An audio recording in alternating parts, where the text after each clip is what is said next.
Good news. Good morning. What's up, ladies and gentlemen, boys and girls, children of all ages, dogs and cats, and all the ships at sea? It's your boy, the OGGM, coming to you live on this Tuesday, March 7th, a lovely spring morning here at Site B. And we have D&D Beyond has presented us with the stat blocks for the characters from Honor Amongst Thieves in an unexpected, well, actually completely expected. In fact, I'm surprised they waited this long move that nobody asked for. I don't recall a crying out of the Vox populace of the 5 people who are still interested in this going, you know what we need? The stat blocks for these characters from the movie. No, you release the stat blocks normally after the movie, but in a desperate attempt to get more than 5 people interested in the movie, they have posted the stat blocks, which is not a surprise.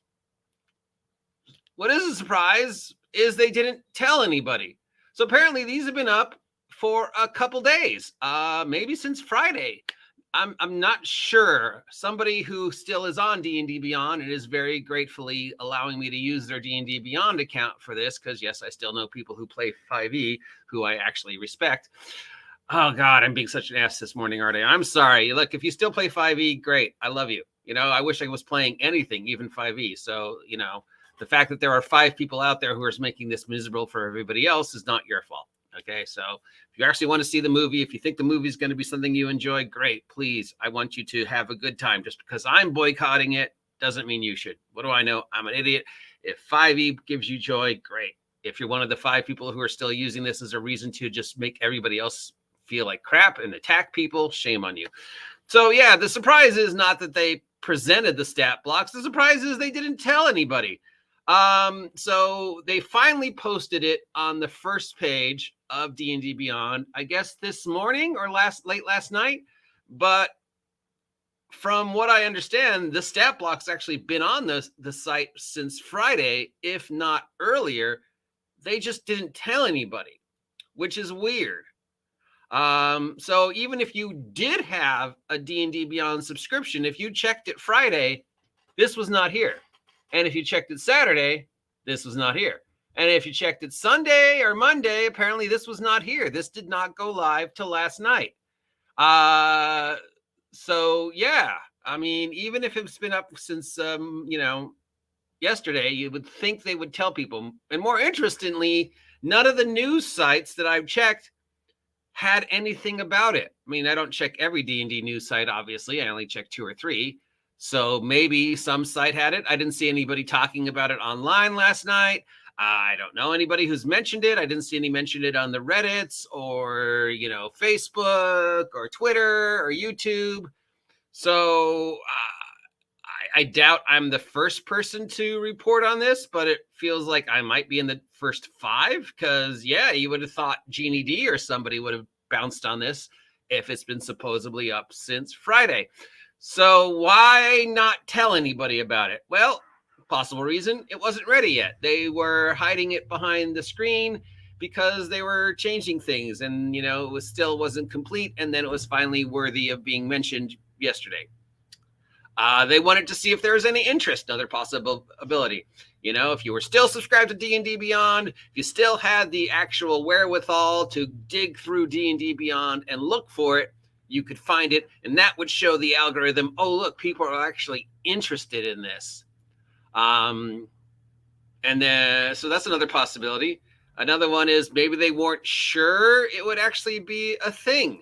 So they just put it on there to see if anybody was casually looking for it or mention. No, that doesn't make sense. You would want people to know about this.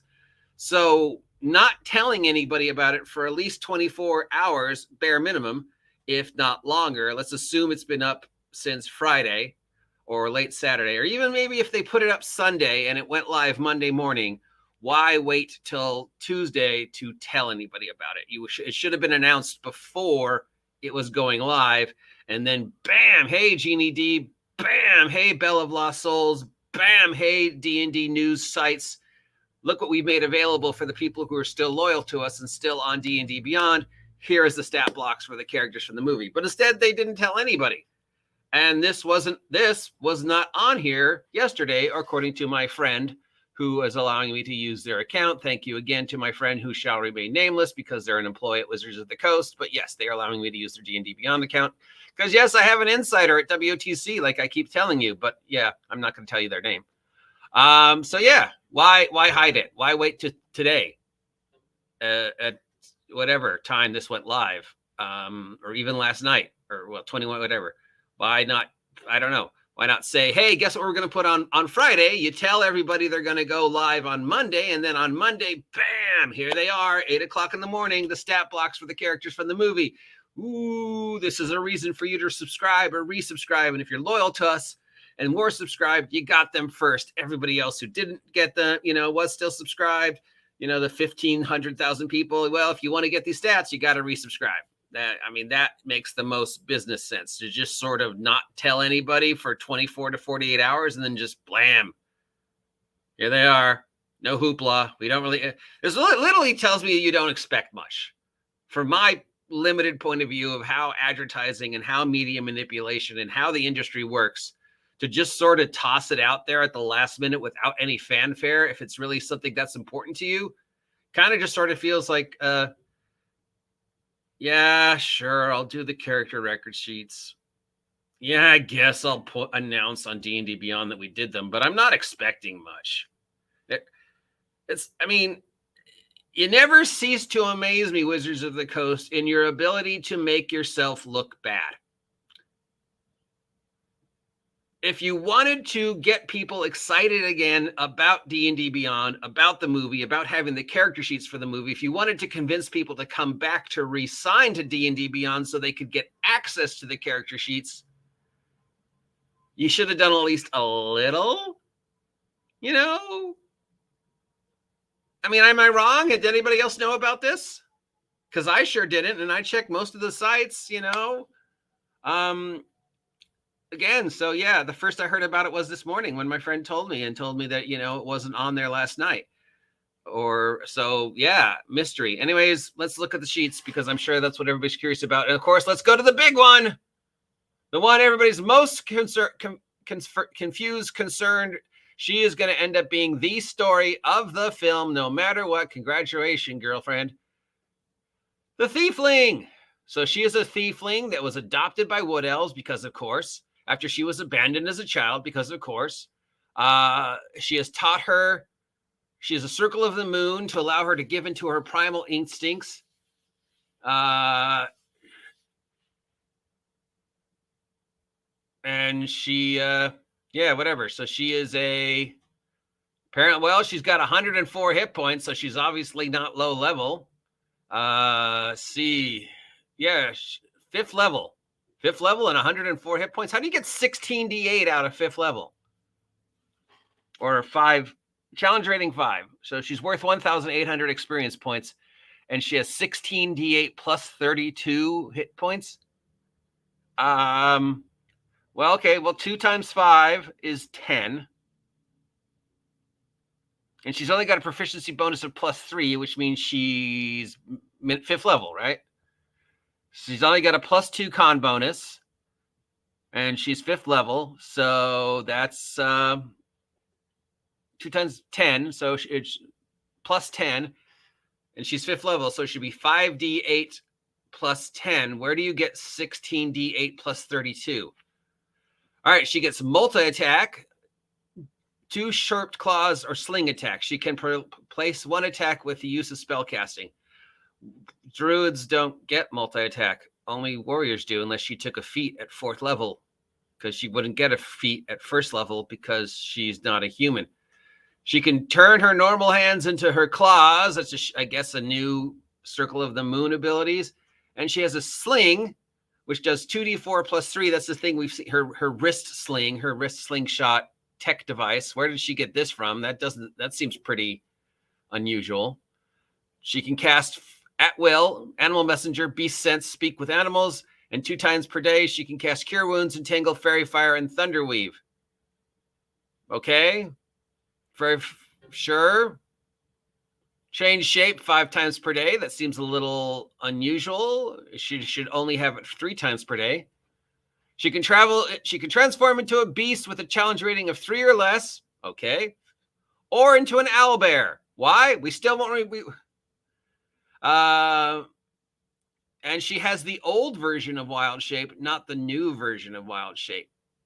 So she still has the version where in 5, where she gets the stat block of the animal, but keeps her current hit points and stuff like that. So, and then she has Fiery Rebuke 3 times per day because she's a tiefling, but it does 3d10. Okay, so Doric, other than the fact your math makes absolutely no sense, and they've given you special mutant powers to fit what we see in the movie. So if you know anybody who didn't think that 5e was a superhero fantasy role-playing game, I think if this is what they consider a typical 5th level character in 5e to have from the bodies of Wizards of the Coast, yeah, because there is absolutely no way I can think of she would have 104 hit points and 16d8. 5. I mean, even if you were giving her double her level, it would be 10d8. Where do you get 16? How is she the equivalent of a 16th level character? Do we have any explanation for this whatsoever? No. All right, let's look at the next one. Chris Pine. Edgin Darvis. He has a talent for improvisation and strategy. He's a musician and tale teller who relies on charisma first rather than magic or music to escape trouble.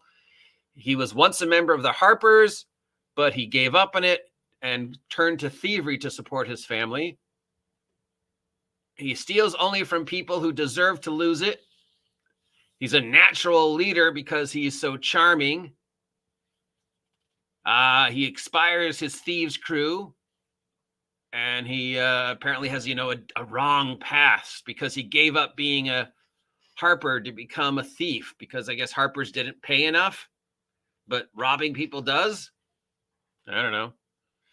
All right, so he is a 5th level bard. He has 110 hit points, so he's a 17d8 plus 34. He's got a con of 14, which means the maximum amount he would have is plus 10. He's got a performance of plus 10, which with that could be 4, 5, 6, 7. How does he get him plus 10? He gets multi-attack because he's a bard. He has an ability called Reinforced Loot. So they turned a joke from the movie into an actual power in the game. He can hit people with his loot to do bludgeoning damage. He also has a short sword. He can do disorientating words where he can taunt people. He's got spell casting, and he's got inspiring words 3 times per day. Apparently he can use disorientating words as many times as he wants because there's no number on it. So he can taunt. So yeah, here we go. Here is our bard, Edrin Davis. He's chaotic good. He's got a constitution of 14, which gives him a +2 to his D8, which means that there's no way I can think of that he would have 110 hit points and 17 D8 hit dice other than the fact that Wizards of the Coast just gave it to him. So his cinematic powers would match his character sheet because 5th edition is a superhero role-playing game. Hugh Grant. Hugh Grant does not look like that anymore. We don't care. He is a neutral, evil dude with 110 hit points. We've got the Michelle Rodriguez half-orc. She is apparently just a dude with 120 hit points. She's not a class of any kind, it looks like.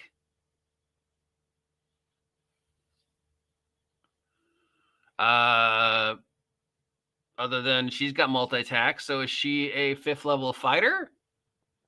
What is she? She's just a 5th level nothing, except she got 120 hit points, even though she's not a fighter or a barbarian. She's just a dude. Then we've got our sorcerer, who's got 99 hit points, even though he only has an armor class of 12. He is a wild magic sorcerer, it looks like. 5th level with 99 hit points. Then we have our Red Wizard of Thay. Yes, Red Wizard. She is a 15th level red wizard who has 19 d8 plus 76 hit dice for a total of 161. Guess she's the big bad guy, so sorry for spoiling it for you. And then here we have the paladin. He's got 157 hit points, but he's 10th level. He gets multi-attack. He has something called a dagger sword. So it can be a dagger or a short sword or a dagger. Why? I don't understand, but okay. All right, so the only one whose stats make sense are hers and maybe his. I don't know how to figure out the math for a 10th level paladin, but he's got a +3 con bonus, 21 d8 plus 63. He should have 10 d8 plus 20. No, 10 plus 30. And they had to make up a brand new weapon for him. So he's got a sword, but then he can pull it out and it becomes a dagger and a sword. So shades of Sword and the Sorcerer, maybe a little, homage to the weird weapons in that movie. I don't know. She's the only one that makes sense. You go, girl. Red Wizards of Thay. I mean, we know you're going to lose because you're the bad guy. So, but good to see that, yeah, my Red Wizards are getting some love because they are my favorite D&D bad guys. So there you go. Something you never wanted. The character stat blocks for the NPCs from the movie that nobody asked for. Yay. And now I read them so you don't have to download them. Yay. Does anybody care? I don't know. I don't recall anybody saying this is something they wanted. And it's certainly unusual that they went out of their way not to let anybody know they were live. But okay. Maybe this will get some new inspiration, interest in the movie. Except the way you went about it advertising for it makes absolutely no sense to me. But then again, I'm not the target audience. So maybe this makes sense to somebody else. I'm trying to be impartial despite my, negative feelings towards the film. So from a completely impartial point of view, I'm trying to understand your choices, Wizards of the Coast. I'm trying to understand who it is your audience is if you put this up but don't tell anybody about it. And releasing a major motion picture on April Fools and then going out of your way to make the major motion picture look like it's going to just be awful. In fact, and then having people tell people in an interview, oh yeah, this movie's all a joke. The characters are a joke. It's just, it's a get drunk and giggle movie. And then the day later say, oh no, we were kidding. That's not what we meant. I don't understand. But then again, am I just twisting my perception because I have a negative view of Wizards of the Coast right now? Are there other people out there who are far smarter than me and far more invested in this, who can maybe explain these choices in a way that makes sense, that is positive? Because I don't see any positive Wizards of the Coast. I'm sorry, I don't. Why put this up Monday night, Tuesday morning, if it was live since Friday, and not tell anybody about it? You tell people it's going live on Monday, on Friday, to build up the expectations, and then you make a big announcement on Monday with, like, Crawford coming out, going over the sheets so people are interested and people resubscribe to D&D Beyond to get him. That's what you should have done. But you didn't, and I don't understand why. But maybe somebody else does. Anyways, if you appreciate this, please let me know. If you haven't had a chance to subscribe yet, please subscribe. Help me hit 1,500 subs by April 1st, and we'll do something crazy. And speaking of April 1st and the D&D movie, rather than spend $31 to go see the D&D movie in the theaters on Friday the 31st, maybe join me instead for a watch party of the single greatest D&D movie ever made, Hawk the Slayer, on Friday night at 7:30 Pacific Standard Times. And if you want to support my webpage, and if you want to support my endeavors, if you want to support my ability to show you this movie, please buy my merch, because I'm not going to monetize. So please subscribe, please support, please buy my merch. Go to my sponsor, Big Geek Emporium, pick up my merch. Eight amazing zines detailing multiple monsters, all of them for under $2. Yeah, exciting. Till next time, I'm the OG GM. I will talk to you later. Have a great morning. See ya.